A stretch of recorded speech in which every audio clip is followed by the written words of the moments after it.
And we're live.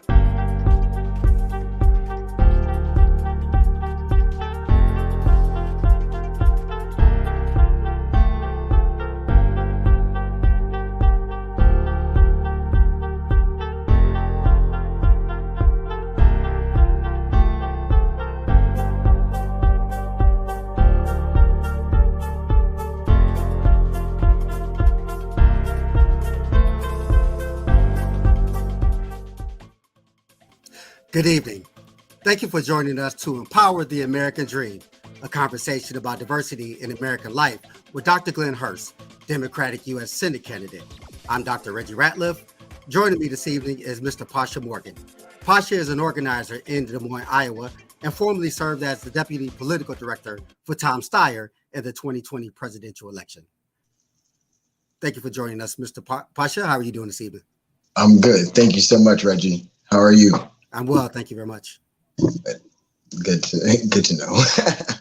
How are you doing this fine day? How are you feeling about the elections? Feeling good. I'm feeling hopeful, feeling confident.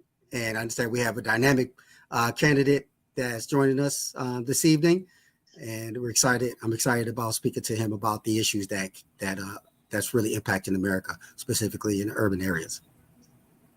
Well, let's talk about it. Absolutely. So we discussed, about community engagement. We see that what's happening across the United States, and talk a little bit about, if you don't mind, about what's happening in Des Moines.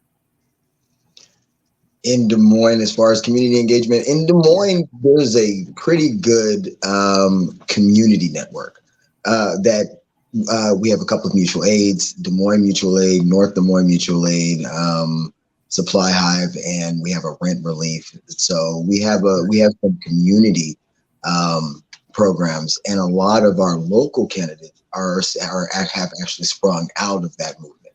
So there are particularly, we have more people of color right now running in this election. We actually have a district in District 17. We have an election between Latino candidate and a Black candidate. So we are actually have more people of color getting into government and specifically local positions. So as far as the community involvement, that's good. As far as campaigns, yes. Because we've changed the candidates, a lot of the campaigning has changed.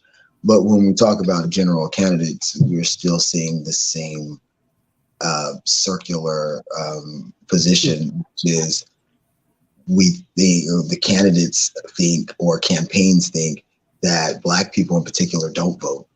Mm-hmm. Therefore, they feel like it's not enough to waste their time or money in areas, but they still come in every 2 to 4 years with no actual involvement in the community.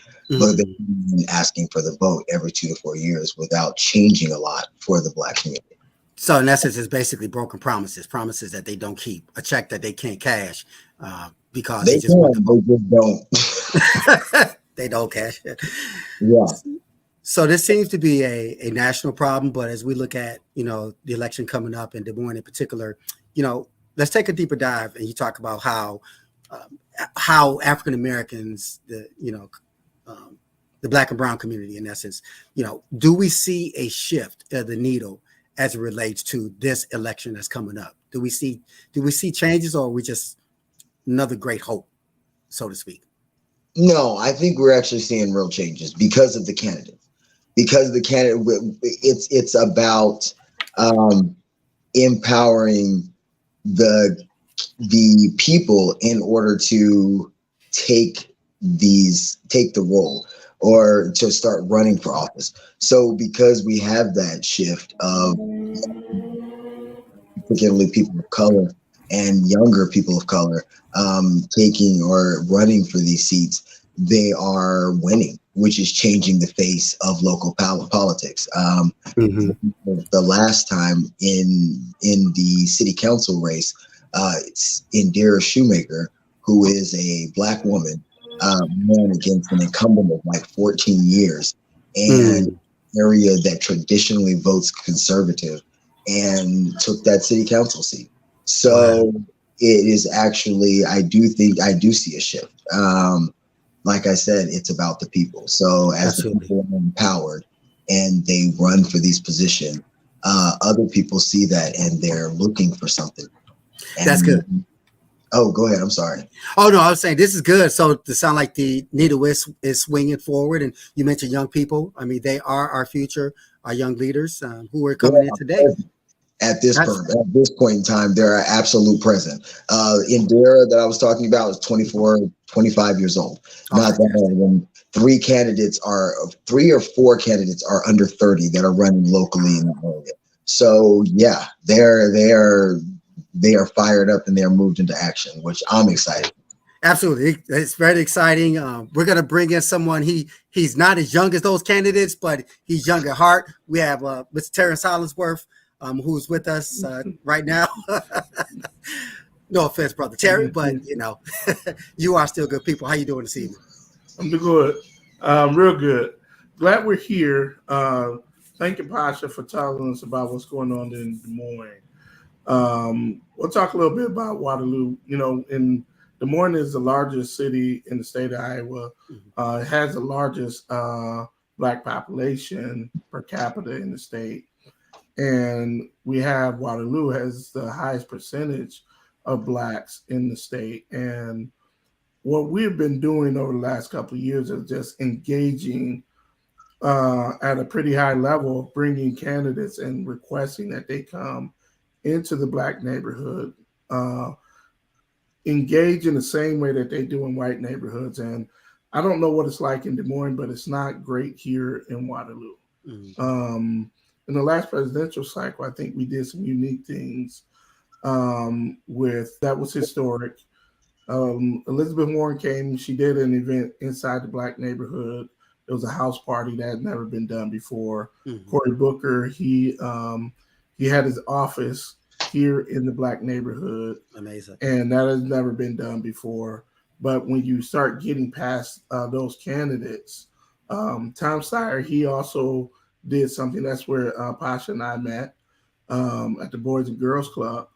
And so, you know, we've been moving the needle pretty far and going, but it's been difficult. And so right now we have three candidates. Abby Finkenauer, we have Mike, the Admiral Mike Finken, and Glenn Hurst.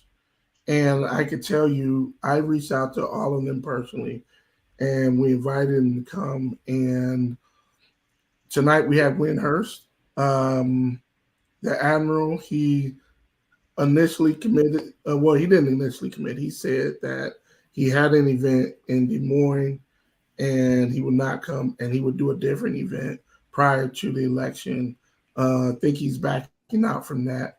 In fact, he's here in Waterloo today. And I think he could have come if he wanted to. He's been here. He's done, I think this will be his third event. And they've all been downtown. And it sucks because, you know, he wants to represent the Black community, but he doesn't want to come and engage and shake hands with the people that he wants to represent.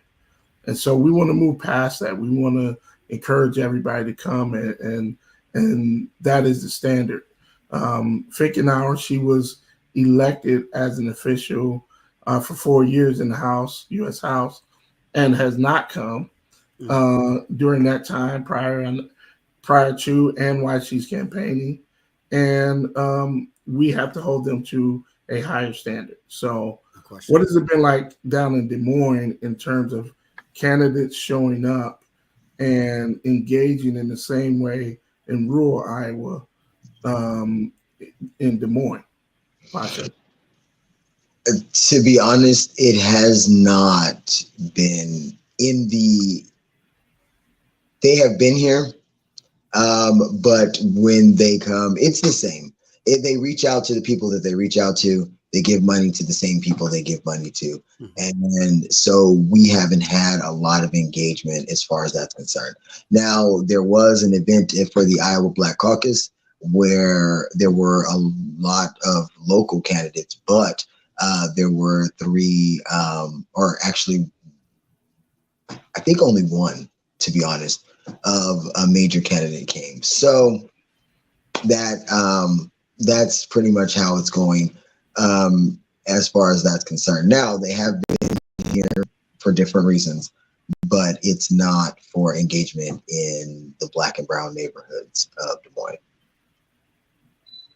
So that's kind of the theme. I mean, really, as we spoke about a few minutes ago, Pasha and Terrence, we're living in a time where there are a lot of empty promises, not just broken promises that I made and not kept, but they're empty promises, which means it's all rhetoric and no substance. And when they get their votes to win an election, it falls in deaf ears and say, well, you came to my school, you came to my church, you came to my community center, you came to our event, and you promised that things would get better in that area of community service, community engagement, equality for the Black and brown community. And so it's kind of like rearing its ugly head at this point, which is why this discussion tonight is so important. Wouldn't you say, gentlemen? Yeah, there's an analogy I like to use, and it's, if I said that, like I said, Terrence, you're my boy, right? You're my friend, but you didn't hear from me except for like every 2 years, and then when you did hear from me, I was asking you to help me move. You know what I'm saying? Like, right. That is the relationship that campaigns have with Black and brown communities. They're forgotten about until it's time to earn some votes. And even then, the money, the time, the effort is not spent in these communities because, again, there is this historical idea that Black and brown people do not vote, particularly Black people. One of the things when I joined the Tom Steyer campaign I did in this area is I realized, I looked around and I saw the universe that we were using, that they had created to canvas. And because I also live in one of these areas, I knew that these people were not coming in my area. And so I looked at what they had done and where their universe was.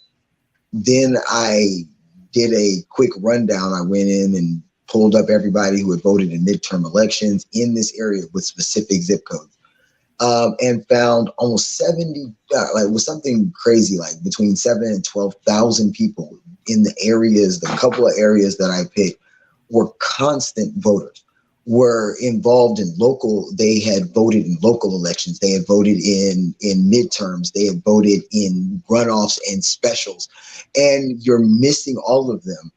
All of these active candidates, these active voters that could change a tide.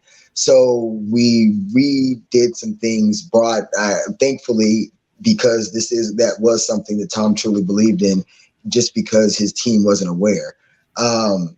So I said what I had to say, and they rerouted people and said, okay, let's redraw the maps. And they rerouted people to this area. And in Iowa, this was the only precinct that Tom was a viable candidate, because his message, he started late anyway, but when we redid it and we went out and we talked to this, he actually pulled the votes in this area to have another delegate go in caucus. So the votes are there. The problem is the Democrats still have that idea and that mindset. So even though they do, there's always get out the vote weekend. But until then, it's pretty much a desert. Terry? So, do you guys know anything about the Southern strategy and how that came about in relation to, Democrats? Because at one point, Black people were predominantly Republicans. Is that correct? Correct. That's right. Okay. Yes. Just re-records that. So you think about the Abraham Lincoln Republican Party when the African Americans were free, from slavery and the tyranny of slavery, and things really started shifting. As far back as the Nixon administration, when they started to shift, the whites became Republicans, and they started pushing their agenda to suppress the Black vote. And so what I want to do before I go into any move further rhetoric is just to introduce the video that really would tell the story. So if you don't mind, run it, gentlemen. Start out, and now y'all are quoting me. start out in 1954 by saying nigger, nigger, nigger. By 1968, you can't say nigger, that hurts your backfire. So you say stuff like force busing, states' rights, and all that stuff. And you get so abstract now, you're talking about cutting taxes, and all of these things you're talking about are totally economic things, and the byproduct of them is blacks get hurt worse than whites.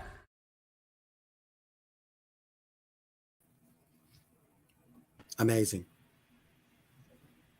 Amazing. Mm-hmm. It's the same strategy that Donald Trump used to win the election. Absolutely. And it's mind-blowing in the 21st century that it actually worked. I mean, he actually won the presidency. Donald Trump. Because America is racist. Yeah, no question. Like, yeah. So, I mean, it was built on capitalism and racism. Like, these are the two, they go hand in hand. It was built on that. So, of course, it was, and here's the biggest thing about it, is it was kind of the Democrats' fault, to be quite honest, because they could have reached the people, right? And they could have, but Democrats have their own mindset in general, and they equate poor with people of color. So it's kind of their own twisted version, right? Yeah. So when they talk about poor black people of color, they talk about poor people. So they talk about poor people of color. And then the Republicans speak to like rich people, right? So there was this whole section of white poor people that nobody was talking to. Right. That nobody was reaching out to. They were suffering. Like, regardless of their freaking, we're not even going to talk about that. They were suffering. They weren't there. They have been told for generations that if you work hard and it has nothing to do with the economy or anything else.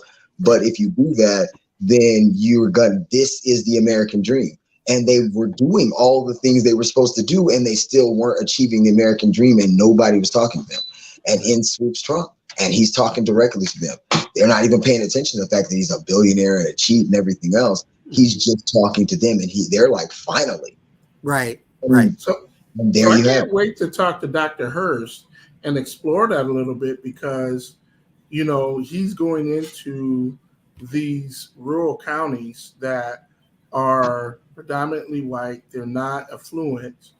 And how is that? What is going on? What's that conversation comparable to the inner cities of Des Moines and the inner cities of Waterloo? And, of course, Cedar Rapids, Iowa City is growing, so they have more black people there. How are we reaching those communities? What are they doing to make sure that they're getting out to vote on, next week? The primary is June 7th. That's a week from now, and so I'm interested. Basha, what is the feeling that you have out in Des Moines? Do you see a lot of yard signs from people or not? Honestly, I haven't. I've seen a lot.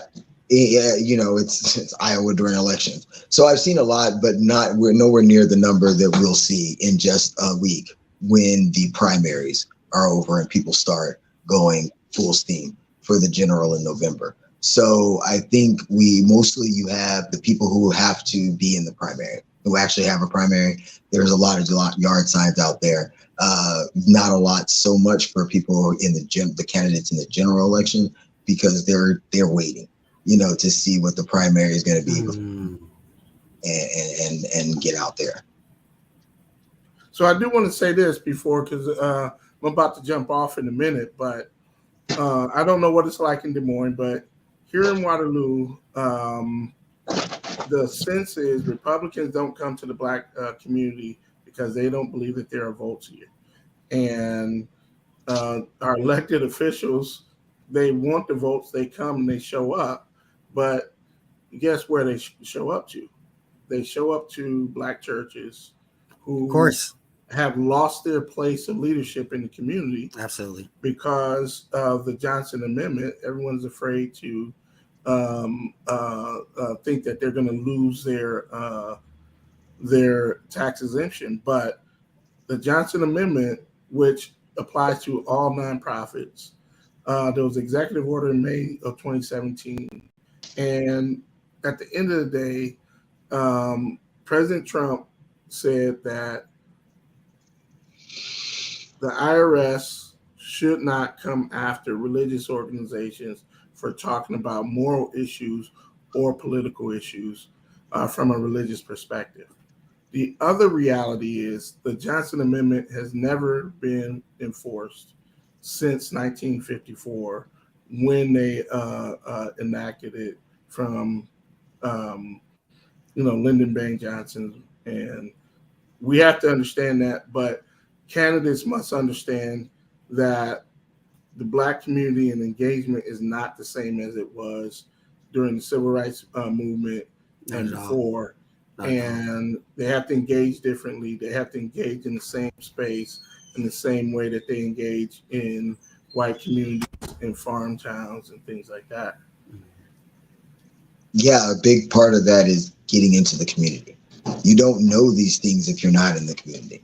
If you wait every 2 years and then you show up suddenly and with full force trying to get through an election, then you're never going to. You're going to continue perpetuating the same fallacies. So, they have to get in the community and they have to start doing things differently. It doesn't have to be leaps and bounds, but it definitely has to be a change in mindset and thinking. Because as long as you keep doing this, we're on the same hamster wheel. Yeah, the thing that was interesting that I thought was true about 2020 was we've saw more Black organizers than I saw in recent years. Of course, Pasha, you was an organizer, and you're Black, and you work for Steyer. You got a pretty important position. Can you talk a little bit about what that was like as being an organizer and trying to, did you focus just on the Black community, or was it just, the engagement period? No, I focused on just Black communities, Black and brown communities. It is what it is. There's enough people focusing on the community. Yes. So it has to be, I have that perspective, so I see it immediately. So it's up to me. Any position that I'm in, my job is to help elevate the position of Black and brown people, because that is what we're in those spaces for. Mm-hmm. It sucks that it has to be that way, but it is. So if it is, that's the job. It's the extra, it's the little disclaimer clause that comes when you're born Black, that you're in Black and brown in America, that you don't even realize is that this isn't just for me. This is for all of us. So, when everybody else was focusing on white areas, I didn't have to tell them to go into Urbandale. I didn't have to tell them to show up in West Des Moines, Clive, Fairfield. I didn't have to tell them that. They already were there. So I had to tell them, hey, there's 12,000 votes here that we're ignoring because we're out in Urbandale where we already really know where they're going to vote. Like, think about this. You already know the area you're in. You know where your candidates are. At the time, it's going to absolutely be Bernie. It's going to be Joe. It's going to be, President Biden now. It's going to be Elizabeth. These are the candidates it's going to be. So you're focusing a lot of time and energy trying to, like the saying goes, I don't have to be fastest. I just have to be faster than the last person, the last person on the run. Yeah. So instead of you're putting all this energy in areas that you already know where they're going to vote. Mm-hmm. You already know the votes are going to go there. You take the same energy and you put in this area where everybody else is being ignored, and you come out with a win. You squeak past if that's necessary, but you go on to the next round. And so that was my job. That is what I took upon myself to do, because it's ridiculous that people in these areas continue, including myself, because that's exactly where I live, right off of a main road. And these people in these areas are subject to the laws and the rule and the order put on by the people in these positions, but basically it's taxation without representation.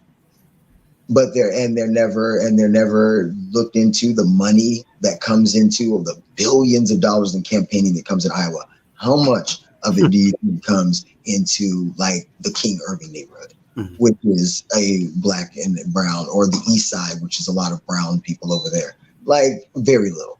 Billions come. The Democratic state dinner they have down here every year that pulls in, and IDP, I quit because of their lack of commitment to this area.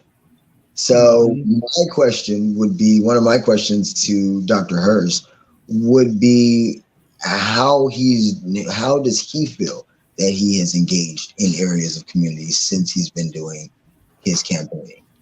Which is going to be our topic of conversation with Dr. Hurst as far as diversity in American life, and of course, the U.S. Senate race. So I'm on tiptoes of anticipation to see Dr. Hurst. And speaking of which, we're going to bring in Dr. Hurst. Dr. Hurst, are you there? There we are. Yes, I am. All here. right. Thank you so much for bringing me in. Pleasure to have you this evening. Thank you for taking time from your busy schedule to join us about something that impacts us all. And that's diversity in America. We say that, but we're not really practicing what we speak in terms of diversity in America. So let's talk about it. Yeah, let me respond to Pasha's question immediately. We're doing poorly. How are we doing engaging? We're doing poorly, and I frame that answer in the question that you asked. You asked, how are we doing? How is my campaign doing? Yes. Engaging in communities of color since the start of this campaign season, and I answer again for myself. We're doing poorly. The caveat I want to give to that is it's not because we're not engaged and not interested in being engaged. It's that my work in communities of need, whether it's communities of color, LGBT communities, whether it's just advocating for seniors, is not about my campaign. That's not where I started doing my work. I am in a campaign now because of the coalition that I've been involved with and been building and growing since really it started November 4th, 2016, when Trump was elected. Right.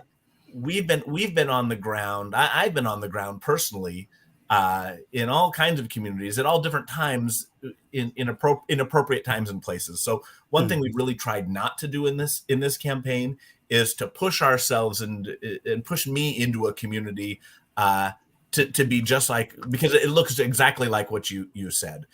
People showing up every 2 years to collect their votes and move on. If the community in Des Moines doesn't know me already, it's not knowing me, getting to know me during the campaign is going to be disingenuous. But certainly we have been there. I've done quite a bit with the Black Caucus of the Democratic Party with Al Womble. I've actually been chair of the Rural Caucus and chaired the 3rd District, which Des Moines is part of. So I spent a good deal of time in Des Moines under Democratic auspices, but also working with Iowa CCI, a lot more on their $15 in the union, reaching out to people who are trying to make a living and trying to survive. And that, that's people of all creeds and colors. Indeed. But that's my answer. Where have we been? And it also, just one more short thing. Absolutely. Part of it comes down to the problem of electoral politics is campaign finances. Yes. And how much money and time you have to serve in places. Our campaign's really done a whole lot more in Eastern Iowa because I'm based in Western Iowa and trying to reach out to Cedar Rapids and Waterloo and Iowa City, where people may not know me from my activism and that hadn't reached that far. But I understand, Doctor, that you have been in Waterloo on 2 separate occasions, right? I think 2 or 3. 2 or 3. Yeah. Okay. So it's not like you have ignored them. You have made the effort. No. I'm speaking more towards Des Moines. Okay. I know full well I haven't been in Des Moines a whole lot, but it's also been with intention. Right. And to give you another jumping off point for that, first, honesty is key. So that's always great. The next question I would have is if you run again, whether it be, hopefully you win this campaign, but if you run again, how will you change campaigning? And how will you change things in the couple of years you have to be so it doesn't seem like you're just coming into area? Like, how would you change your campaigning strategy for that? Yeah, I throw that out quite a bit. The question of where are the other, the two other candidates? Where have they been the last 2 years? Whether it be whether it be in communities of color or it be at there was nobody at the abortion justice rally. That was just me. There was no in Cedar Rapids when we marched for $15 in a union with Bernie Sanders, and the entire Iowa Democratic Party was there for that big fundraiser. Mm-hmm. It was only me that went out and marched with Bernie Sanders, and so where will I be? I will continue to be right on the front line. I'm a leader in the Indivisible movement. I'm not running for office to build a coalition and trying to build a coalition. I'm running for office because my coalition has pushed me to the point of it's time to run for office. Right. Absolutely. And speaking of, being a frontline soldier and in this critical time that we live in right now, was also pointed out that you actually you did a tour of the People's Clinic in the east side of Waterloo. Is that not correct? You've done that? Oh yeah, absolutely. Well, so I'm a healthcare provider, a medical person myself. And so I always have an interest in seeing how other people are doing things. But the community health clinic itself, is something that, if we did healthcare right in this country, we wouldn't need community health clinic. They would still exist as a viable organization that didn't have to rely on the charitable goodness and grants from Right. the government and other organizations.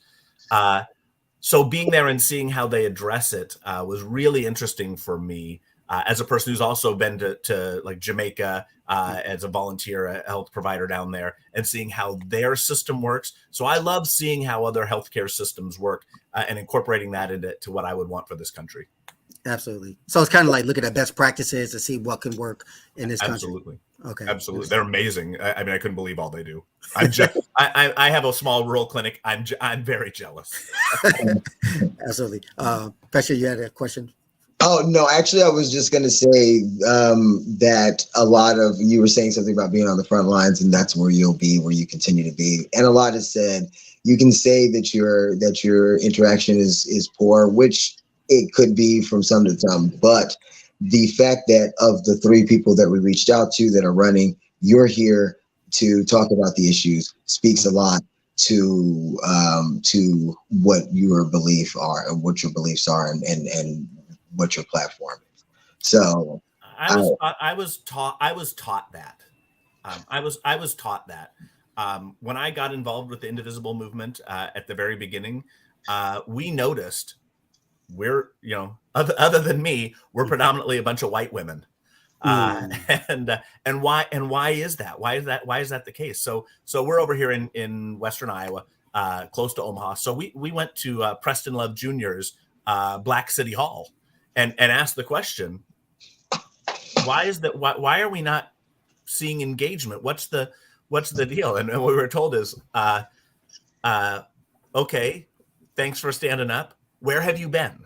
Right. Where have you been all of this time? We're glad you're excited and ready to help, but where have you been? And what do you expect? You were talking about it earlier.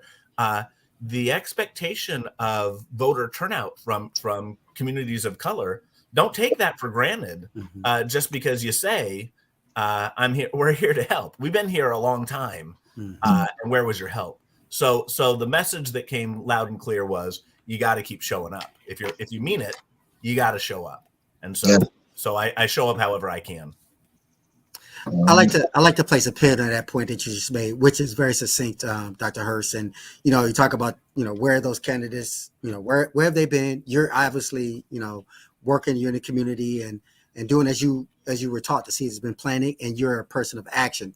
So speaking of action, you run for U.S. Senate, you win. What is on the agenda? What will be the first thing that you do after you give your congratulatory, or after you win, give your speech and you settle down and you're sworn in and you moving forward? What's the first item on the agenda for Dr. Hurst? Well, healthcare is a tool that's on the table that really matters for one of the things that Terrence had brought up, that similar problem between rural communities where I'm a rural person. I have those relationships, and urban communities, is that both of these areas are underserved in healthcare. And the health clinic was a great example of that. So establishing a Medicare for all and signing on day one will be one of my first actions. But specifically, I think the question is, where do I see taking action in relation to? Yeah, I guess where's your vision? Like, what do you see in terms of addressing this problem? My vision is providing services in all of our communities so that our communities can thrive, so that they can begin to grow again. And I don't believe we can have a conversation on diversity today without talking about reparation being a part of that. And I absolutely believe it's time to write the check. And that's with interest.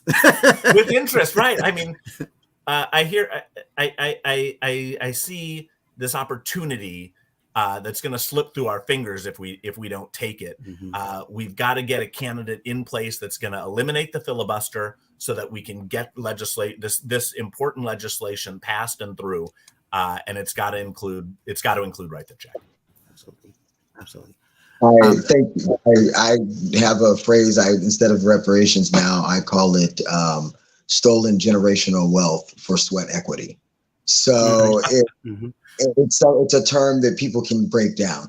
Reparations has a lot of nuance behind it, but they can break that down very, very, very specifically, and everybody pretty much knows what those terms mean.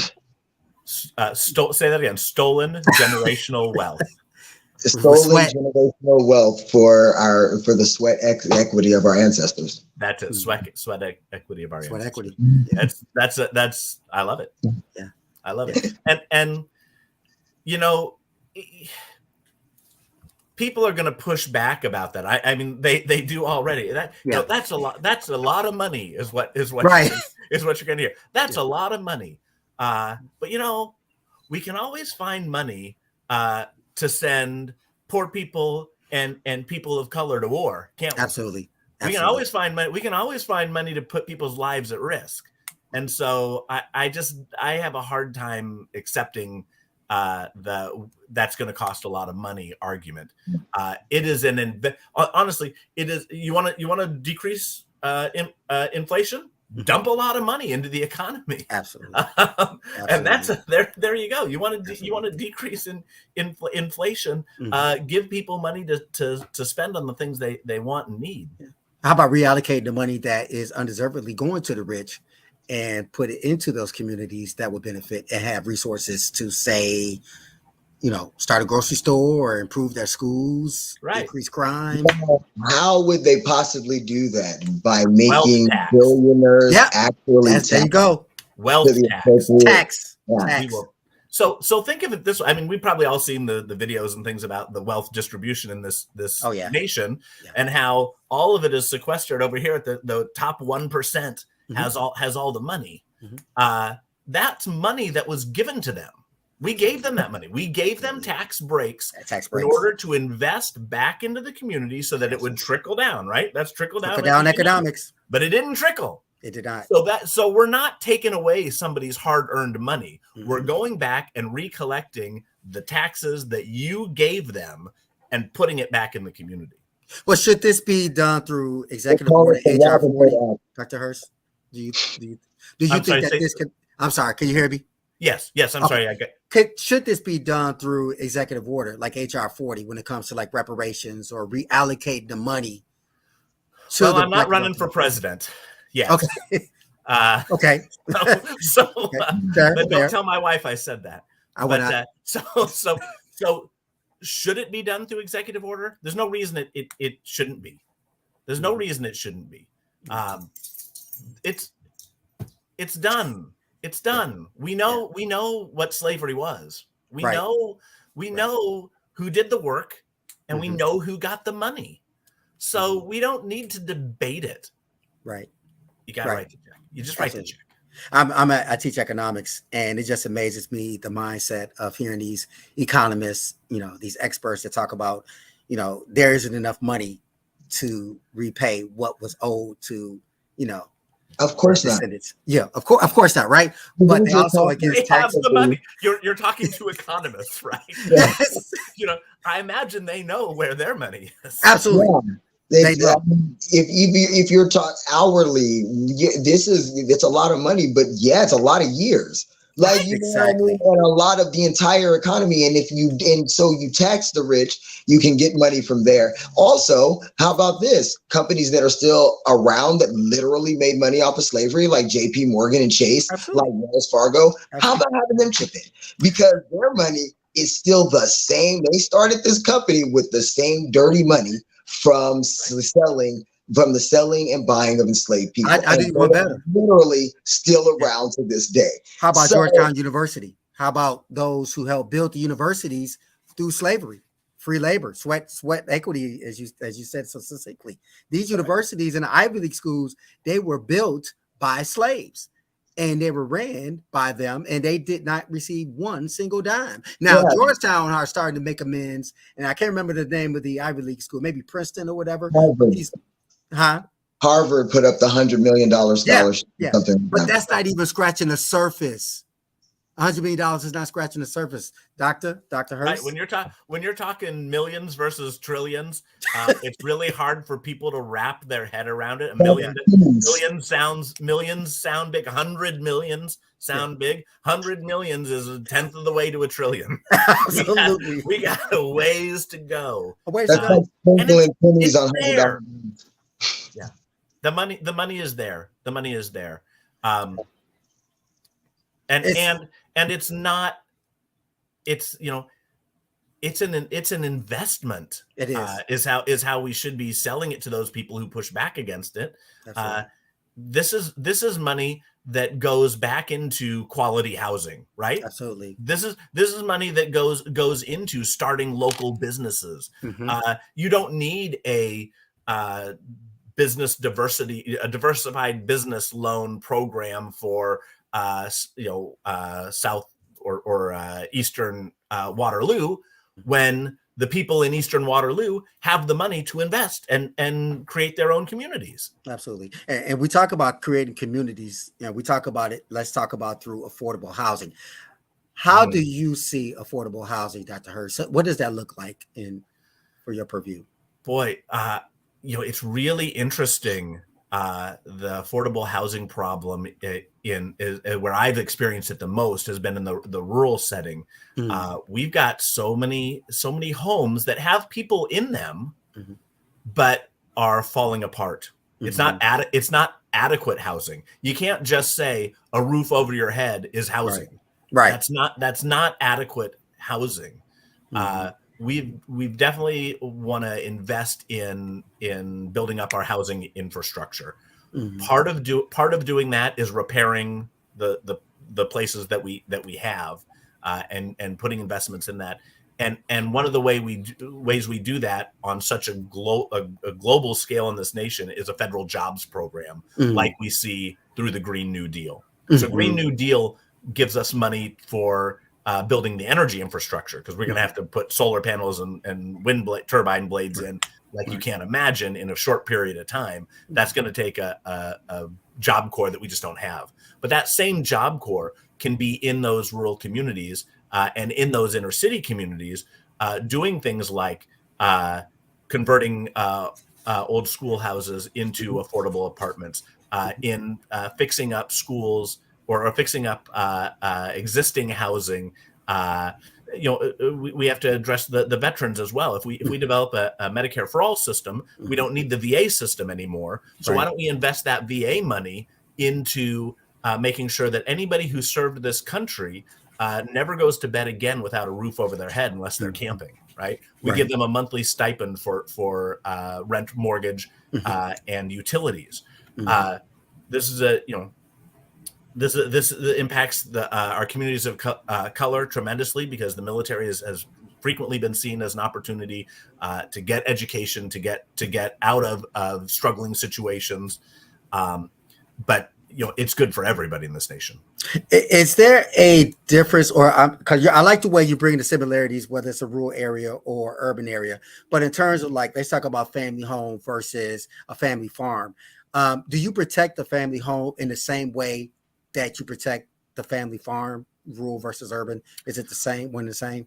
It sure can be in some instances.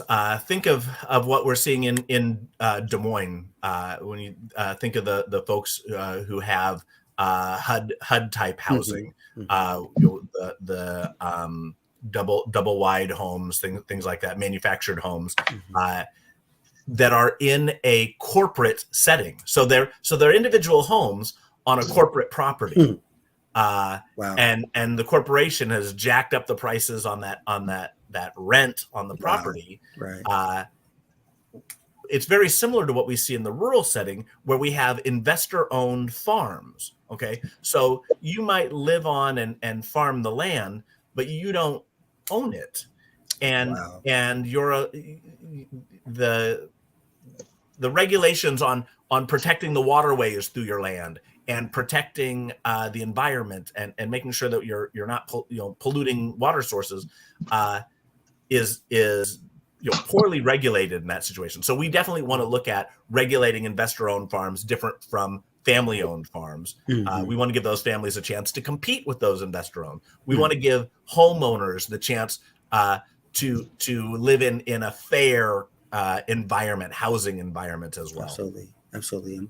I'm glad you said that. Is there a challenge as far as the farming area, the farm homes, for example? What am I trying to ask? So do you find that they have a problem even maintaining their land, those who are owners of that property, because of the inflationary period we live in? And the rural farm, like the family-owned farm, has to compete against the investor-owned farm.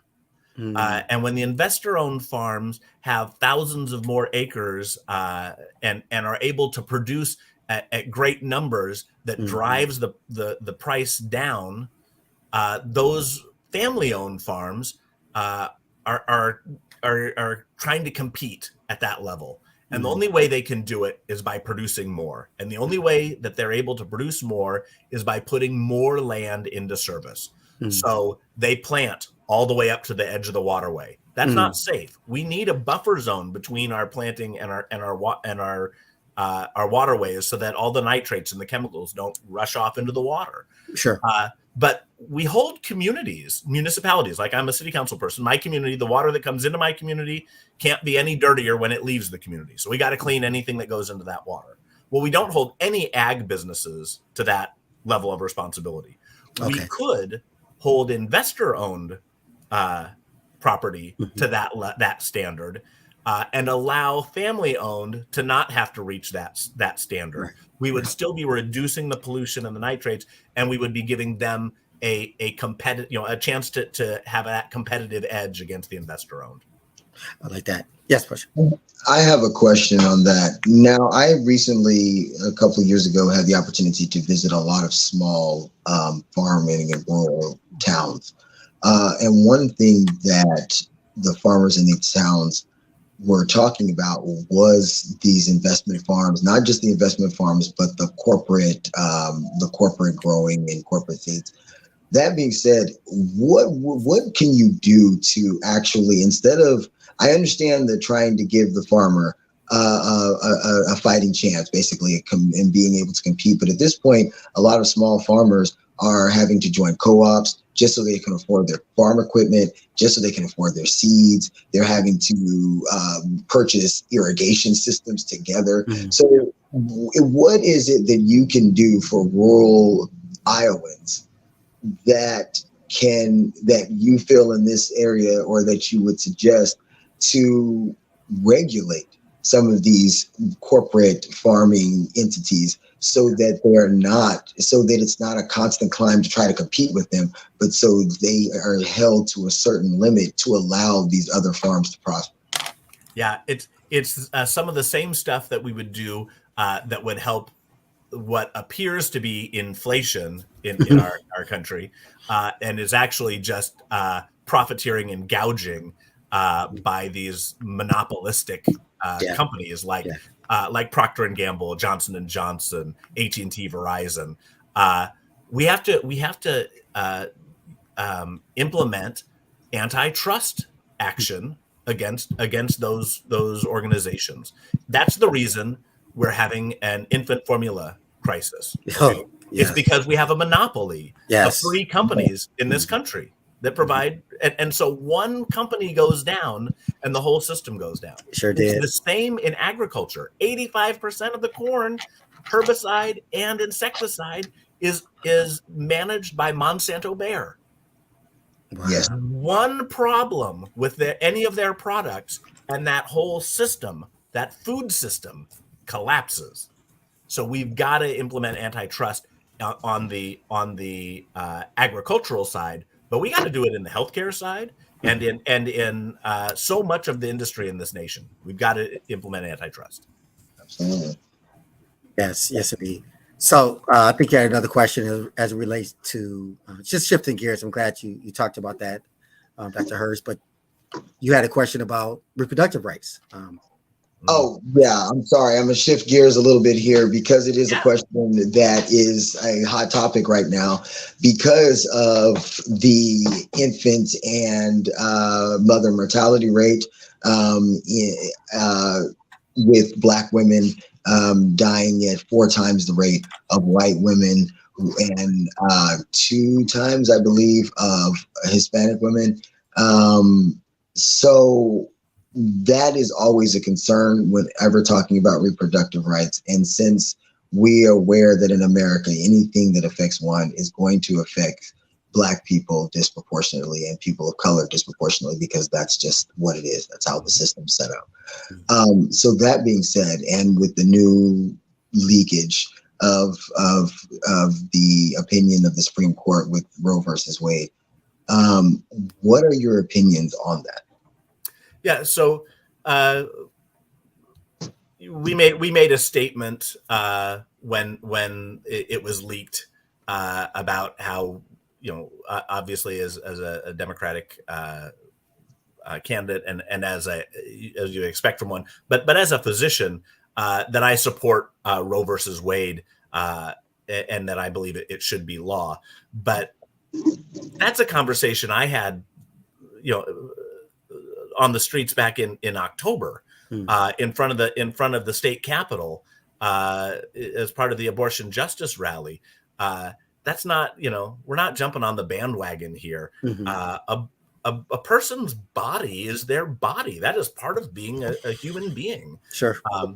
And that you should always have body autonomy. That's part of American citizenship. Your body is yours. I can't make you donate blood to save someone else's life. Right. I can't make you donate a kidney to save someone's life. I can't even take your kidney from your dead body to save somebody else's life. So I cannot fathom how anybody would believe that you can require a woman to carry another life, if you believe it's a life, in her uterus without her consent. That's always her consent to withdraw. So there's no question about that for me. What we want to do is decrease the need for people to feel like that's their only option, right, in terms of their economics. I mean, right. I had a patient. It was her only option. She had to have an abortion. She had breast cancer. We're going to give her chemotherapy. She had breast cancer and she's pregnant.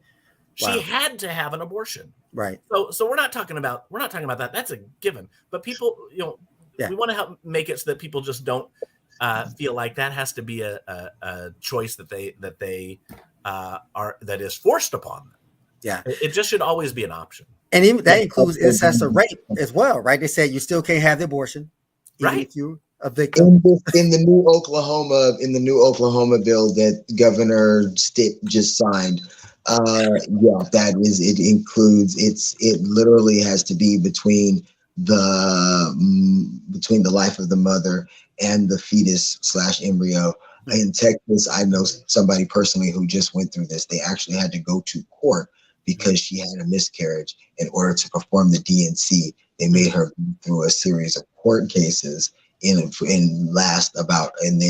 week or so, and before they would allow that to happen. So that is the future if we do not have people like Dr. Hurst, which that is one of the reasons I asked that question, Doctor, is because of your medical background and your position of running for a candidate. I thought that would be a different perspective.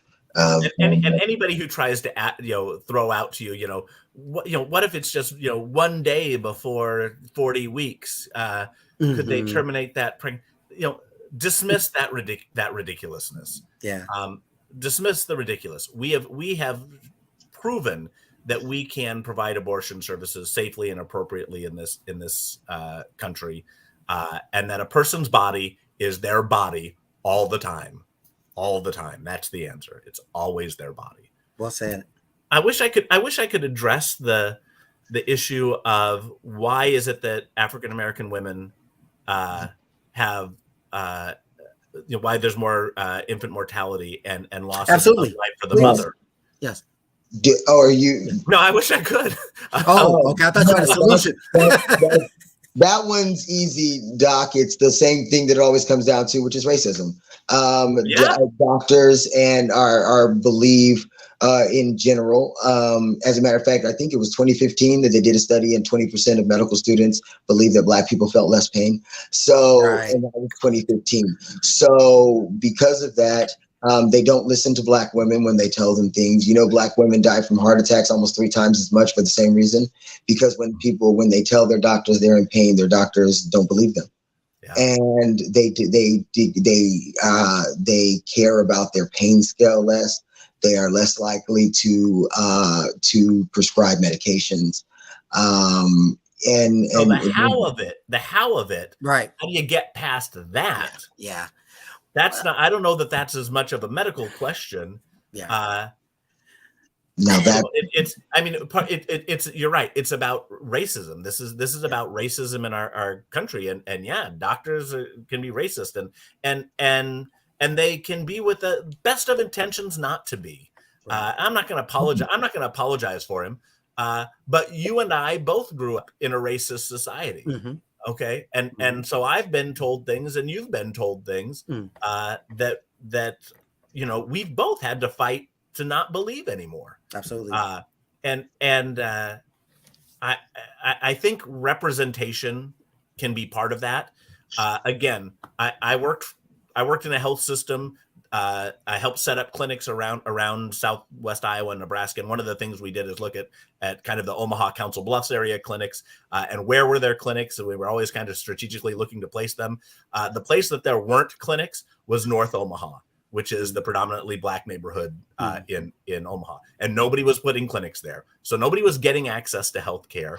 None of those providers were getting the experience of working with people of color and learning, maybe some of those things that I thought I knew, I didn't know. And it's not necessarily that individual provider's fault, because there was never an opportunity for them to have that. I'm lucky. I'm lucky that I've got to travel and experience different communities and different countries. I probably should have said passive racism. It's not. No, it doesn't matter. You don't have to apologize. But just I was thinking when you were saying it, because you're right. It's not something it's something that's just learned, because this is what you've constantly been shown, or this is what you've been taught. Systemic racism affects us all. And because you've never been outside that bubble, you think it's true. Yeah, absolutely believe it. Yeah, it also goes into, I like to kind of shift, but not fully transition out. But you talk about clinics, there's lack of resources, which Yeah. goes to the economic standpoint. And that goes, you talk about Dr. Hurst and Pasha. Um, we look at small businesses, particularly Black-owned businesses, small Black-owned businesses. Maybe there were clinics, that Right. were once open and now they're closed for economic reasons. We talk about the high rate of diabetes amongst the Black community. It's really high, it's sky high. How do we get past this challenge? We talk about systemic racism, and there's an economic factor there as well, which is a whole separate conversation. But as we put a pin on small Black businesses, and particularly talk about clinics, for example, or just small business to help the communities run, how do we get to the level where Black businesses are a significant factor in our community? Yeah. Well, we touched on one point, I think that's part of it, which was reparations. First of all, you give people tools to actually start businesses. That you can do all the SBA loans that you want, Right. but when you walk into the bank, their eyes work. Right. Right. And, Indeed. yeah, and that's the end of that. So we've got to get money into the hands of community members. You got to have Black-owned banks. Okay, Yeah. That would help. That would help. It's sad that's got to be one of the tools, but I think it does. I do think some of the opportunities that are out there are not as well publicized. For a period of time, I did a little bit of consulting, helping minority and woman-owned businesses, manufacturing businesses, piggyback on prime government contracts that were going to big companies like the big monopolies. And the idea was to transfer technology to these budding organizations, budding communities, or businesses, and help them grow. But it really wasn't very well publicized. We had to go out and find these communities and tell them, look, we can get you money and technology and help you take that next step. So some of it is just doing a better job of awareness for that, and also incentivizing business districts in historically Black neighborhoods, and incentivizing, part of that Green New Deal, getting those folks working on housing in those areas, so that the entire neighborhood rises up, versus just there's a new clinic on the corner, but nobody has any money to go there. Right. Indeed. Absolutely. You're on mute. I see that. Sorry. So investment and engagement basically is your response to that. Probably the response to every question we've had. Yeah. It's all about investment and engagement. Yeah, absolutely. Money is always going to be part of the deal, and you just got to have people that are willing to say we're gonna put the money where it's truly needed, versus we're gonna put the money where the people who gave me money come from. Right. Exchanging handshakes with dollars and everything like that. I think about what's happening, just a little bit off topic, about what's happening, unfortunately, between Russia and Ukraine, and how billions and billions and billions of dollars hundreds of billions of dollars are allocated to fight against Russia. But what's happening at home? Like, if we even, reallocate or allocate it, for that matter, 1% of what they're sending there, that would make a huge difference, don't you think? I do. I just had a little email exchange with a gentleman who is a former army person, and he asked me about what do I think about the money going to Ukraine, and I'm the son of a military enlisted man. My father retired senior master sergeant. My brother was a nurse, so I'm very cautious about putting our soldiers at any kind of risk. Because I know what that does personally to families, and there's a whole group at home that are affected by all of this, and so I see putting money into foreign policy as a wise move. I do think it buys goodwill. I think it could help stem some immigration concerns that people have if we help other countries kind of reach the standard that their population is striving towards. But that's no excuse. And this is why I had to tell him. I was like, but that's no excuse for not doing the same thing here at home. Right. We absolutely have struggles, and there's a disparity. I tell people all the time, I'm a rural physician. I probably don't have to worry about a paycheck for the rest of my life. I could always get a better one if I went to work more. Right. But I still have more in common with the guy at the homeless shelter than I have with the guy who has actual wealth in this nation. In terms of the ability to generate wealth and to provide a level of comfort. There's just a huge disparity between the haves and the rest of us. Yeah. So yeah, there's work to be done here at home. They treat it as this taboo. Like, why do we talk about this? Why are we even addressing this issue as far as like small businesses? Why we talk about diabetes in the Black community is, we think about, the grocery stores maybe don't have the freshest meat, or it's overpriced. And, this is what's happening in the Black community. I mean, they're not getting the same quality as a wealthier community. So it's not just a, income gap, it's a food gap, as far as like the ability to live a healthy life. They're food deserts. There are definitely food deserts all over America, and they are in areas of color. They are also in white areas and rural areas. That they have, that travel is, and the thing is, when you live in a rural area, most of the time you do have a vehicle. In urban areas, that may not be the same case. But if you're fighting corporate farming and having healthcare issues, and then something happens to your truck or your truck, because they live out in farms and that's a lot to go around in a car. And where do you go? What do you do then? Because your nearest doctor is many miles away, or your nearest grocery store, your doctor, the same thing in urban areas though. So it's a thing that is constantly being affected. So it's good that you that throughout your work you can see the trickle down effect. And so it doesn't have to be, which is what is a constant, it doesn't have to be about areas of color. If we fix it for one, we fix it for all. And if we just sit here and say, hey, it just so happened because we live in America that areas of color get hit harder, and the low income areas, because of where we live and our trickle down effects. I can barely say that without laughing. But, I mean, 40 years of proof. We got 40 years of evidence that it doesn't work. It's over. We had thousands of years of evidence. Just look at any little kid. Give them a handful of jelly beans and see if they let any trickle down to their brothers. Yeah, they'll catch it before it hit the ground.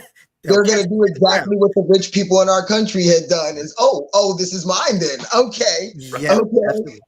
Well, that goes into, this talk about Reaganomics, and then, Donald Trump tried the same thing, trickle down economics. It does not work. Even if it appears the economy is strong, as they stated during Trump's presidency, it was not strong. It did not touch our communities.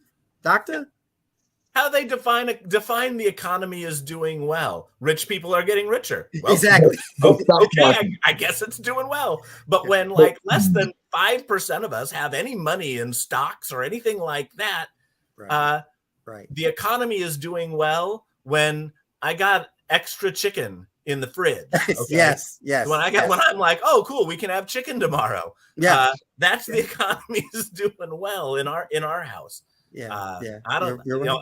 I got enough gas in my car to get me to and from work, so that I can get that next paycheck that'll just get me to and from work. You do better than me. I got enough gas to get to work. I got to work. Right. Yeah. They don't mind if I get from it. Yeah, indeed. But we think about that, these systems that's put in place, that, and even group, health insurance, when it was introduced to the Nixon administration by Kaiser Permanente, it was reject initial claims if you had a terminal disease or an illness or whatever. It was a moneymaker. Kaiser monopolized the market in 1974, and it exists today. Tell me about it. I'm the guy who does the billing. Yeah, of course. Exactly. They deny. The first thing that happens to any claim is that it gets denied. Unbelievable. All claims get denied initially. Unbelievable. They're just going to see if you're willing to go fight for it. Unbelievable. Unbelievable. And many don't. Many don't, but that goes back to systemic racism. African Americans can't afford the bills, and it used to be on their credit report, which prevented them from gaining access to assets and buying homes and things like that. It's absolutely crazy. It's bananas, as Terry was saying. I wonder how it's going to go with. I see there's a message here on the side about the Biden canceling yes, $5.8 billion in debt. Yeah. What hoops are you going to have to jump through to get your debt forgiven? Yes. And does anybody have the time or resources to do that? Right. I took my kid to get a driver's or a state ID. He's he's behaviorally disabled. He's a young adult now, but still needs assistance. But he lives on his own. He functions. He's doing well for him, which is just getting by.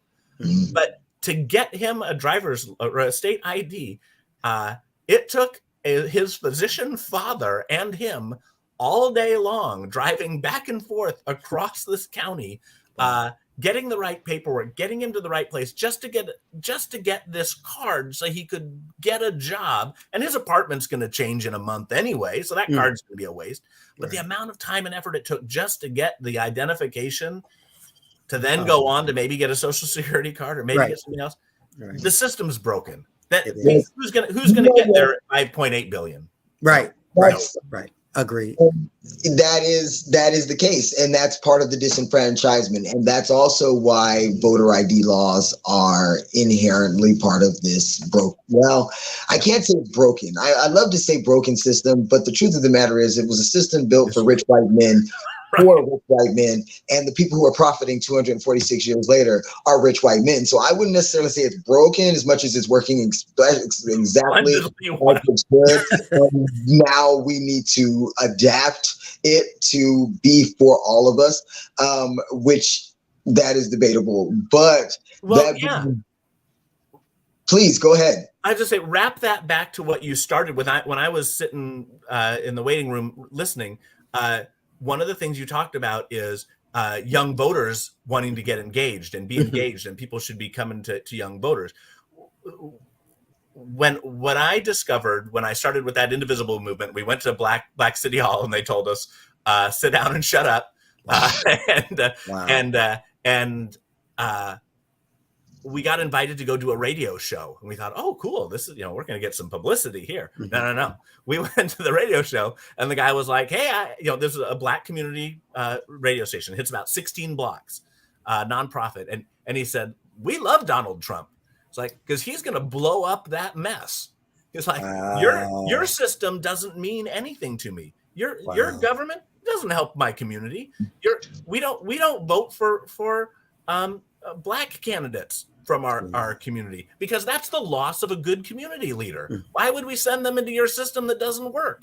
And so when I hear you talking about that there's a young group of candidates and representatives, Indira, she's elected, a young group of candidates and representatives who are finding success, who are getting into the system. What I just hope and pray is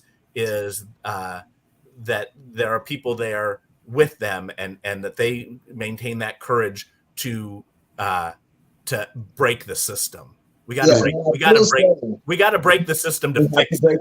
Absolutely. That's true. Now, I will say, however, it's almost a half and half thing, because a lot of young people that I've talked to or that I'm involved with saying the same thing that you were saying that they were saying. It's completely legitimate. Right. Why it is a legitimate and valid thing. And there's two camps of feelings. As far as I'm concerned, let's figure it out. Let's do it. See which one breaks it faster, and then let's all go that way. Right. So whatever it takes, man. This is not America.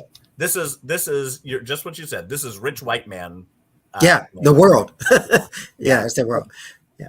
So go ahead. I was sorry, you were going to say something. No, please. I was just saying absolutely. I think we're running low on time. I know that, we're going to go to, I think, a quarter after 8 or 7 rather.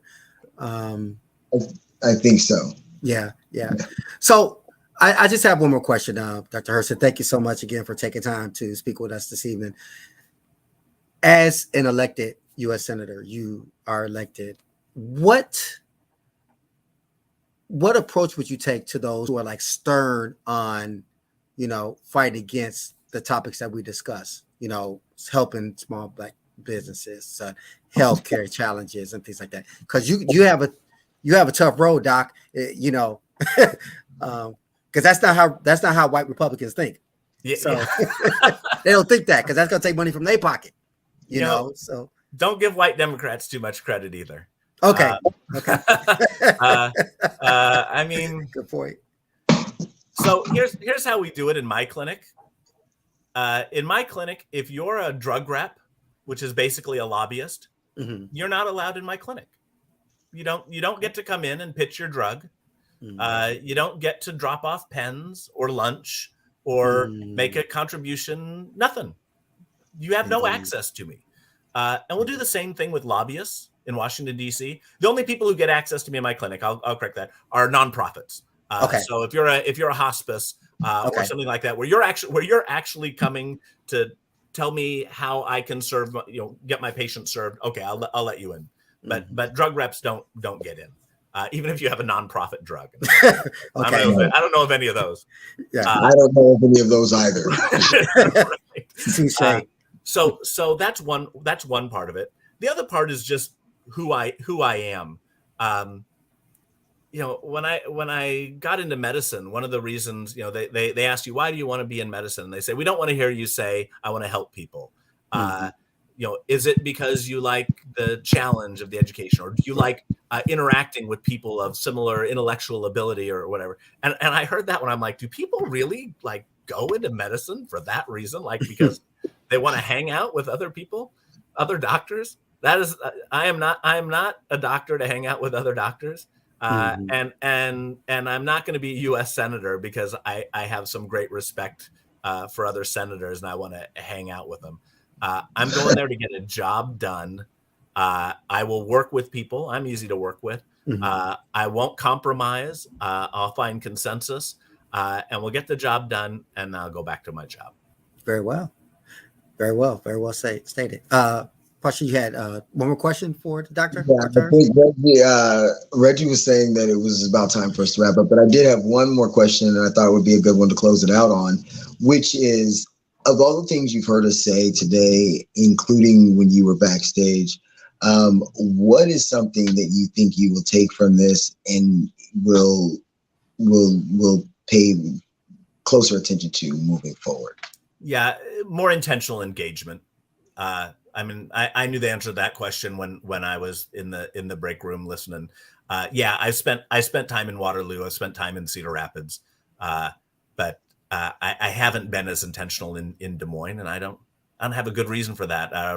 Rob Johnson's reached out to me a couple times and said, "Look, you gotta give me a call."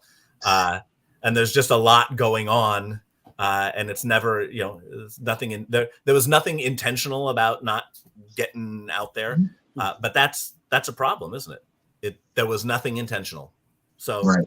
I'm gonna be more intentional. Awesome. Now, that's a perfect way to yeah, absolutely. With the time remaining, Dr. Hurst, do you have a closing statement? Anything you'd like to leave the audience with in this space? Sure. I mean, I won't take up 5 minutes. I'll just mention that I think if you're going to give the process a chance, if you're going to go and put a vote in on June 7th in the primary, I think it's really important to think about what the result of that election is.